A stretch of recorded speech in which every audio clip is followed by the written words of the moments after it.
Expositie Kelderleven Tweede Wereldoorlog. Fotoclub exposeert in Venrays Museum.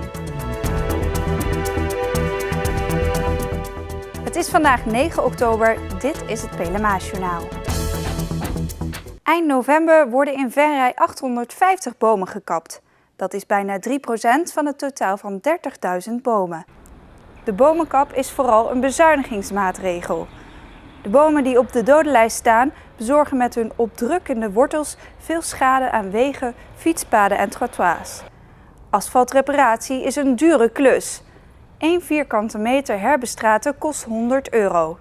Ook zijn er in het verleden bomen op de verkeerde plaatsen geplant. Ze hebben een te krappe groeiplek of ze zijn omringd door bestrating.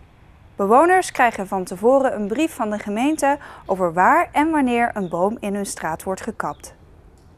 In het kader van de bevrijding 70 jaar geleden organiseert Vincent van Gogh een tijdelijke expositie.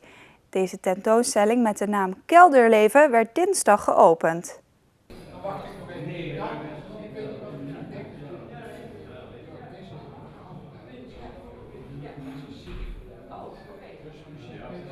In oktober 1944 vond de bevrijding van Venray plaats.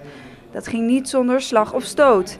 De geallieerden bombardeerden de plekken waar de Duitse troepen zich bevonden, waaronder de Grote Kerk in Venray.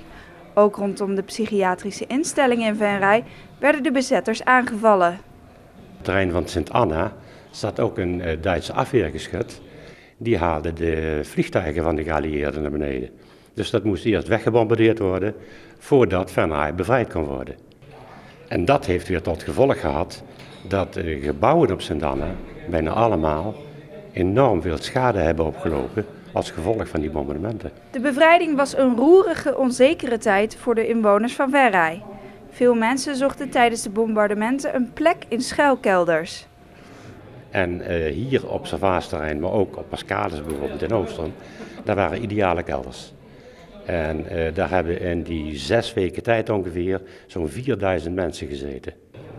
Van deze 4000 mensen die hun toevlucht zochten in de kelders van Sint Servatius waren 850 eigen patiënten, 600 patiënten uit Noordwijkerhout en zo'n 2000 inwoners uit Venray en omgeving. Een vorm van integratie tussen inwoners en patiënten die sinds de komst van de instelling in Venray bestaat. Vincent van Gogh, de psychiatrie in Venray en de bevolking van Venray, die zijn natuurlijk al vanaf oudsher met elkaar verbonden. En die verbondenheid die vind je in een aantal onderwerpen en in een aantal tijden in de geschiedenis terug. En daar willen we altijd wel weer aandacht aan besteden. Dat psychiatrie en zeg maar de maatschappij eigenlijk steeds elkaar weten te vinden. Ook tijdens het openingswoordje van wethouder Lucien Peters kwam deze verbintenis aan bod. De wethouder legde de link tussen de vorm van participatie in de kelders naar het leven van nu. In die tijd was er namelijk ook al sprake van maatschappelijke integratie en verbondenheid, doordat mensen, burgers van Venray, een veilige plek vonden in die kelders. En heden ten dagen hebben we ook te maken met die maatschappelijke integratie, maar eigenlijk omgekeerd.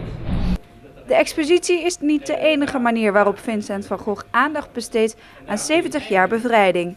Zij zijn ook bezig met het maken van speciale luisterverhalen over het kelderleven.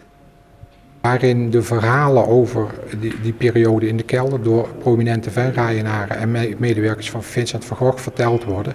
En mensen kunnen dat ook op de website van Vincent van Gogh, kunnen ze die verhalen terugluisteren. De expositie is te bezoeken in het hoofdgebouw van Vincent van Gogh aan de Stationsweg tijdens kantooruren. De tentoonstelling loopt tot en met eind november. In de aula van Kunstencentrum Jeruzalem in Venray vindt zondag 9 november om 3 uur 's middags de voorstelling Listig plaats. Een moderne dansvoorstelling met live muziek en subtiel acteerwerk.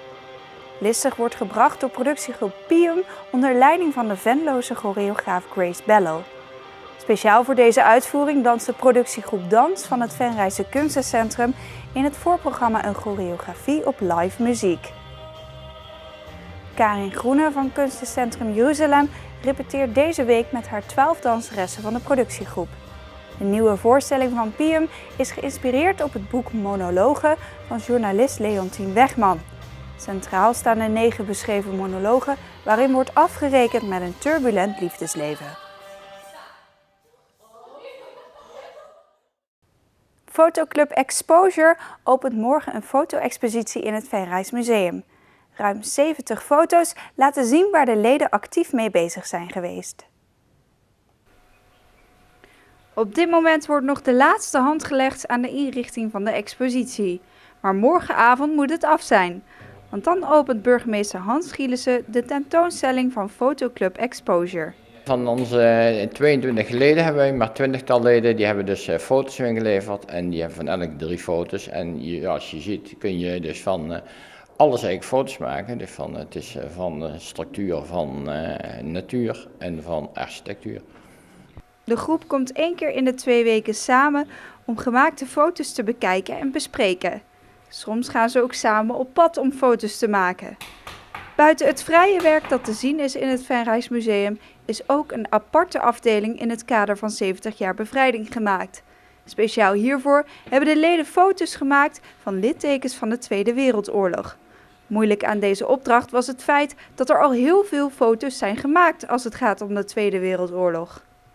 Ja, het punt is er zijn al zoveel foto's gemaakt, ja, om dan nog iets aparts te maken. Dus dat hebben we geprobeerd. Dus weliswaar lukt het misschien niet altijd, maar bijvoorbeeld er zit een weermachtshuisje bij. Ze zeggen, ja, dat huisje wat er staat, dat lijkt wel een vakantiewoning. Nee, klopt. Het is eerst een weermachtshuisje geweest en nu in deze tegenwoordige tijd is het een vakantiewoning. De tentoonstelling is te bezoeken op woensdag, zaterdag en zondag van 2 uur tot 5 uur 's middags. En tot zover dit PLMA-journaal. Deze uitzending wordt herhaald tot en met vrijdag 6 uur 's avonds.